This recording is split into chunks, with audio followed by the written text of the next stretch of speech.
பொன்வண்ணன்னு ஒரு மாமா இருந்தாரு. அவரு பண்ணையில நிறைய அழகான மஞ்சள் நிற கோழி குஞ்சுகள் இருந்துச்சு. மாமா குஞ்சுகளுக்கு தீவனம் போட்டுக்கிட்டு இருந்தப்போ, அப்போ திடீர்னு ஒரு பெரிய முட்டை மெல்ல மெல்ல உடைய ஆரம்பிச்சது.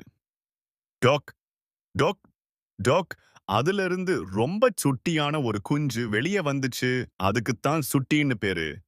நம்ம சுட்டி ரொம்ப துருதுருன்னு இருக்கும். ஒரு நாள் ஒரு அழகான நீல நிற வண்ணத்து பூச்சியை பார்த்ததும் அதை தொரத்திக்கிட்டு பண்ணையை விட்டு வெளியே ஓடிடுச்சு. ஓடிக்கிட்டே இருந்த சூட்டி ஒரு பெரிய குளத்தை பார்த்து ஆச்சரியமா நின்னுச்சு. அங்க வெள்ளை வாத்துக்கள் நீந்திக்கிட்டு இருந்ததை பார்த்ததும் சுட்டிக்கும் ஆசை வந்துடுச்சு. ஆனா சுட்டி நீந்த முயற்சி பண்ணும்போது ஐயையோ, கால் வழுக்கி தண்ணிக்குள்ள விழப்போச்சு. சரியான நேரத்துல பொன்வண்ணன் மாமா வந்து சுட்டிய தன் கைகள்ல அள்ளிக்கிட்டாரு. சுட்டி குட்டி, நீ இன்னும் சின்ன பையன், தனியா இப்படி வரக்கூடாதுன்னு செல்லமா திட்டி கூட்டிட்டு போனாரு.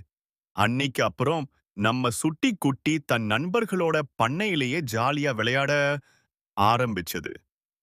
குழந்தைகளே, நீங்களும் அம்மா அப்பா பேச்சைக் கேட்டு சமத்தா இருக்கணும்.